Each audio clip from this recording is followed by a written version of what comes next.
Hello, join me here in making some keto chili.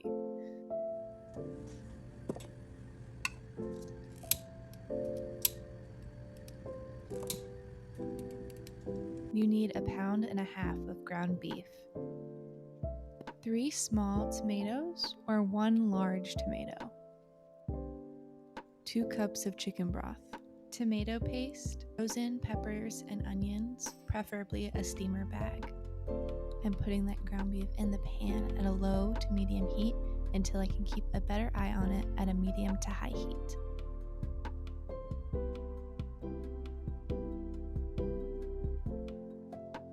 I don't know what your secret weapon is, but mine happens to be butter. I'm grabbing a knob of butter just to grease the pan. And yeah, I probably should have grabbed a knife, but in the spirit of lazy cooking and not doing any more dishes than I have to, I'm using my hands.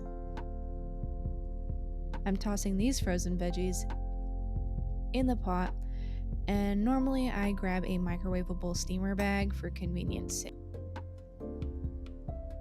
But that's on a low to medium heat. Don't forget to break that beef down into that pan so everything cooks evenly.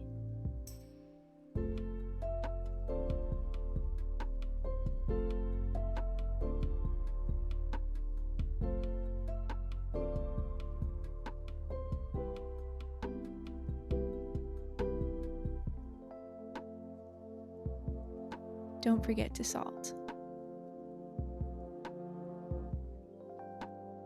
What I'm about to show you is Fruit and Vegetable Wash by Fit Organic. I am not sponsored by them at all. I'm just being silly.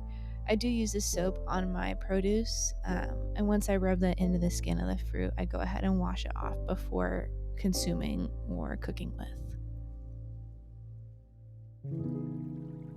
Once all that nasty stuff's off, go ahead and start dicing.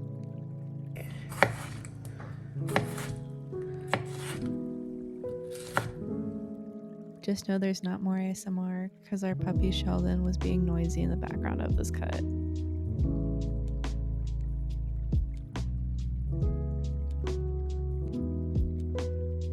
Take your favorite beef seasoning. I usually use Lawrys salt, but here I'm using a smoky mesquite seasoning, and that's about a teaspoonful over your beef.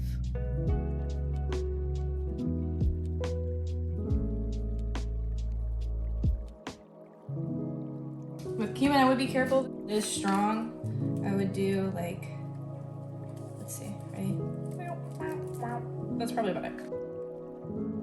Same thing with cayenne pepper, but this is paprika. I'm not as sensitive to paprika as some people are, so I go for it. I'm a heavy hander on this one. Cayenne pepper, when added up, does give you that bit of a burn feeling in your mouth if you're white like me.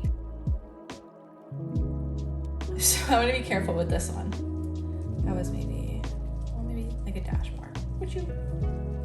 Now it's not coming out of them. Oh, now it comes out all over my stove. Lovely. There we go.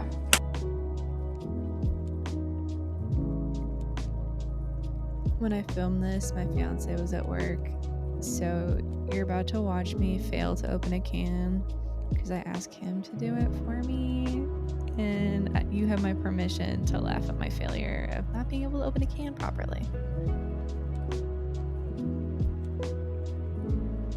A really good friend of mine actually taught me that you're supposed to open the tomato paste on both ends, and I'll show you why here in a second, if I can actually get this can open. I'm pretty sure the can opener has become my worst nemesis at this point.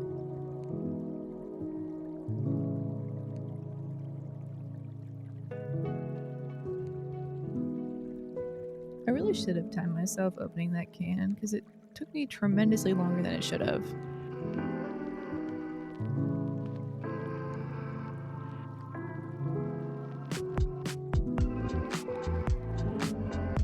Behold the Houch and Hack, my friend's last name. So you're gonna take one side, right? And you're gonna either use a spoon or your fingers and push the disc through to the bottom. And be very careful because the edges are still going to be sharp, but you're getting more tomato paste this way, and then use a spatula and scoop the extra out of the sides, especially if you're being frugal.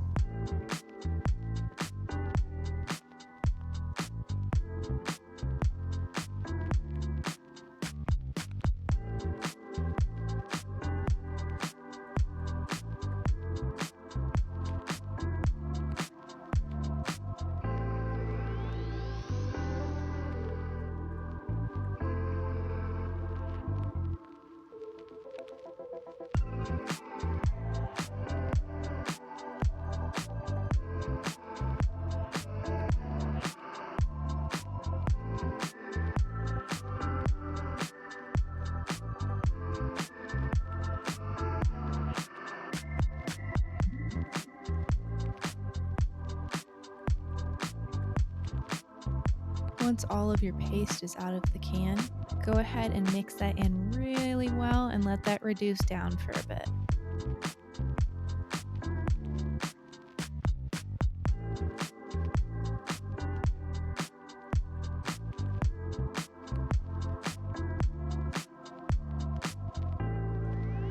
When your tomato paste and ground beef is hard to tell apart, add your tomatoes in.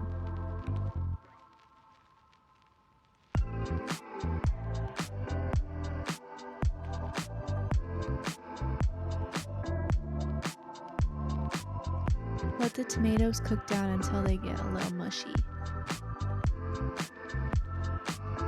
If you are doing this in the crock pot instead of on the stove like I am, you can go ahead and combine everything and leave that all in the crock pot for 3 hours on low.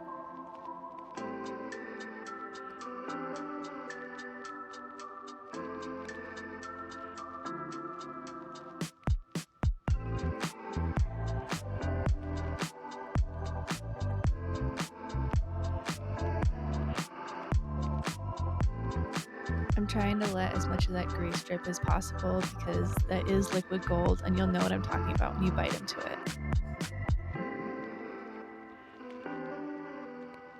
Before you let that chili sweat, go ahead and give it some chicken broth, 2 cups.